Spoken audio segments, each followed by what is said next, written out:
Something concerning is happening in South Africa right now. Undocumented foreigner, this one. He's taking our jobs. He's raping our children. South Africa seems to be self-mutilating. If you see what's going on currently, the violence, the marches, the attacks, it seems like a country that is turning in on itself. And today I want to talk about why. Welcome to Front Row Seats. I'm Essie, a social work UCT student, and I'm getting over my fear of being seen by talking about the things that I'm passionate about, whether that be socially, politically, or anything in between. And you get to have a front row seat to my one-man show. So let's get into the video. There is a specific type of pain that comes from watching a black government fail you, right? The ANC, with its state capture, looting, corruption, has made a lot of black people in this country feel defeated. But I want to reframe this, because in South Africa, we do not have a black government. We just simply have a government that is a representation of the country, because that's what a government should be. It would be weird if our government was made up of majority white people when white people only make up 7% of this country. Okay, so the problem or the failure is not that there's black people in the government. The problem is that the people that are in the government were supposed to represent us and they have failed us, right? It's important how we frame this, because one framing makes it a race problem, of which it's not. And the other framing makes it a betrayal problem. And it is the betrayal that I want to talk about today, because it is a threat. The betrayal is a threat because now the anger that comes from the betrayal has been misdirected, right? When people give up on the country, when people are angry and defeated, that becomes a threat, and that anger becomes weaponized. The truth of the matter is, yes, we have a constitution. Yes, we have elections. We even have a black president. But freedom, true emancipation, is more than just a voting ballot and waving a South African flag and acting like we're one big happy family when there's rugby playing, okay? We are still suffering from apartheid repercussions, right? We're still suffering from poverty and division. We are still in a country where power and wealth are still not in the hands of those who dominated. Bernard Makubane, a South African scholar, I'm absolutely obsessed with his work, by the way, in his book titled The Political Economy of Race and Class in South Africa, named the system that we're currently in very clearly. He argued that South Africa is a pyramid of wealth and social power on purpose. Everything that's happening is deliberate. So he showed that white people took up about less than 20% of the country, yet they earned up to 60% of the national income. They took up 60% of the national income. They held up to 87% of legal rights for land, and they took up most skilled occupations, okay? This was in 1979 when he wrote this. Now, fast forward to 2026.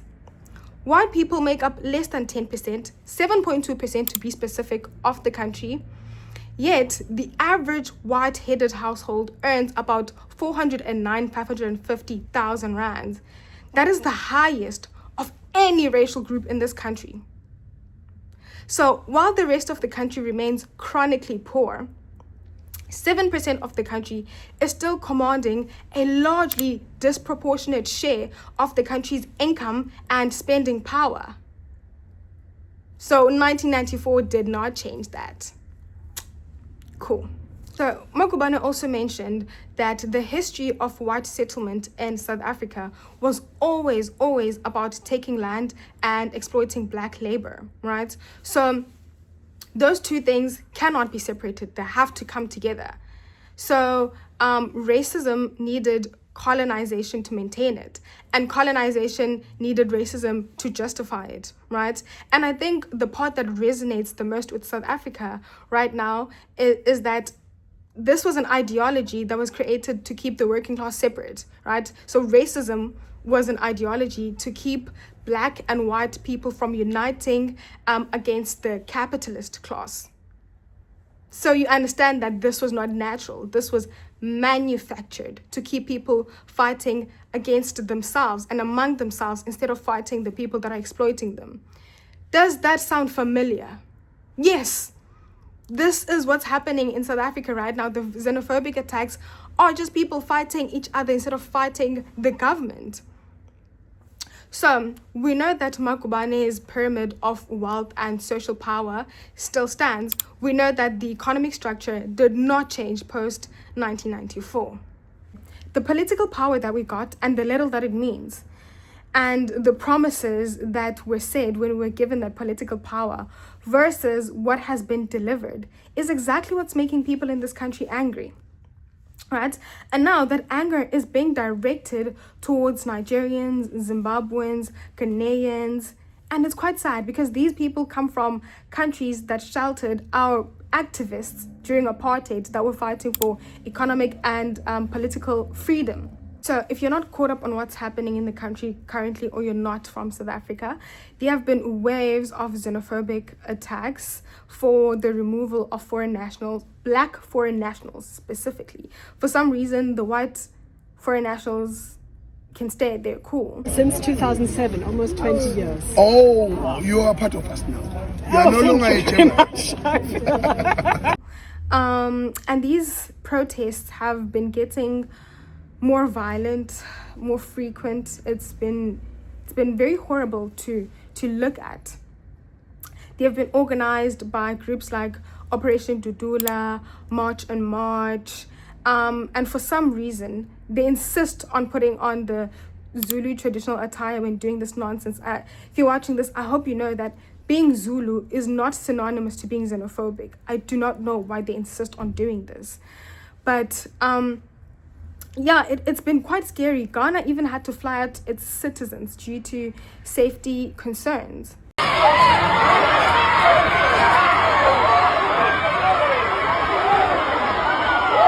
So I understand that people are frustrated in this country. I understand that we are in a country where youth unemployment is about 60%, okay?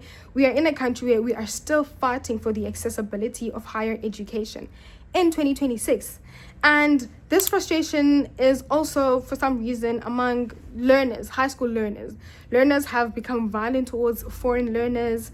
It's really bad because you can see this hate trickles down. It's quite dangerous.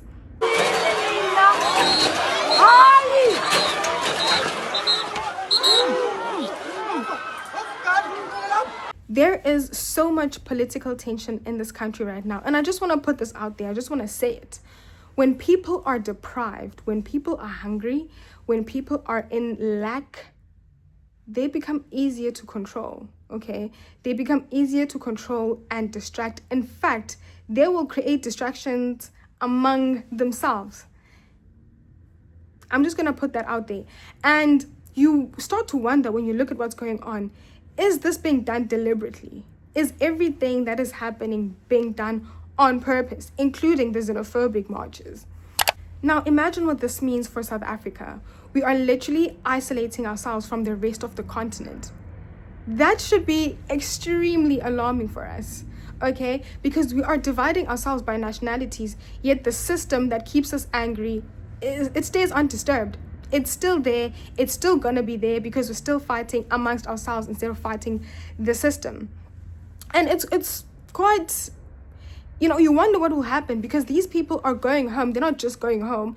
They're going home with so much tension and anger and pain towards this country. And they're going back home to countries that also feel the same. So you wonder what will happen in the future. Yeah, in my opinion, South Africa, South Africa has been a bleeding country for a long time, but now it's taking its last breaths. That's what I believe.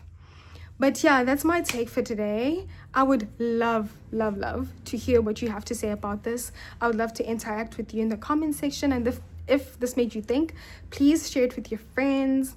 Please have a conversation about it. And I'll see you on the next video because there's more coming. Mwah.